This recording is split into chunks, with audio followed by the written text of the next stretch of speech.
Bagaimana jika kota paling misterius di dunia ternyata bukan berada di Samudra Atlantik, melainkan di Indonesia? Selama ribuan tahun, Atlantis menjadi salah satu misteri terbesar dalam sejarah manusia. Sebagian orang menganggapnya hanyalah legenda, namun sebagian lainnya percaya bahwa peradaban maju itu pernah benar-benar ada. Yang mengejutkan, ada teori yang menyebutkan bahwa lokasi Atlantis justru berada di Nusantara. Benarkah demikian? Bab 1. Kisah Atlantis. Semua berawal sekitar 2300 tahun yang lalu. Filsuf Yunani Plato menulis tentang sebuah peradaban yang sangat maju bernama Atlantis dalam dialog Timotheus dan Critias. Menurut Plato, Atlantis adalah sebuah pulau besar dengan teknologi arsitektur dan kekuasaan militer yang luar biasa. Namun karena keserakahan penduduknya, Atlantis dikisahkan tenggelam ke dasar laut hanya dalam satu malam akibat gempa bumi dan banjir besar. Sejak saat itu, manusia terus mencari keberadaan kota yang hilang tersebut. Bab 2.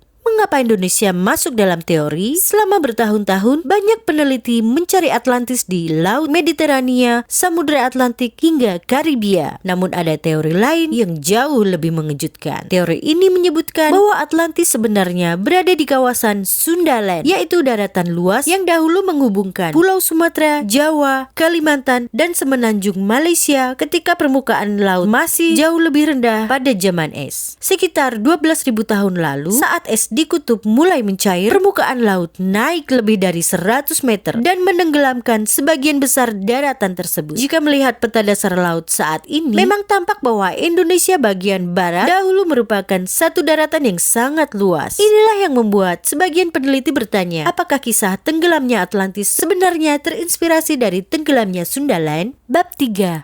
Teori Aristios Santos. Salah satu tokoh yang paling dikenal adalah Aristios Santos, ilmuwan asal Brazil. Dalam bukunya Atlantis, The Lost Continent Finally Found, ia berpendapat bahwa Nusantara memiliki banyak kesamaan dengan deskripsi Atlantis yang ditulis Plato, mulai dari iklim tropis, kekayaan alam, gunung berapi yang aktif, hingga posisi geografis yang dianggap sesuai dengan beberapa petunjuk kuno. Teori ini kemudian menarik perhatian banyak orang di Indonesia maupun dunia. Bab 4. Gunung Padang. Perdebatan semakin ramai ketika perhatian publik tertuju pada Gunung Padang di Jawa Barat. Sebagian pihak berpendapat bahwa situs ini mungkin jauh lebih tua daripada perkiraan sebelumnya. Jika benar, maka sejarah peradaban manusia bisa jadi perlu ditinjau kembali. Namun, banyak arkeolog dan geolog juga mengingatkan bahwa penelitian mengenai usia dan struktur Gunung Padang masih diperdebatkan. Sampai hari ini, belum ada kesepakatan ilmiah yang menyatakan bahwa situs tersebut merupakan bagian dari Atlantis.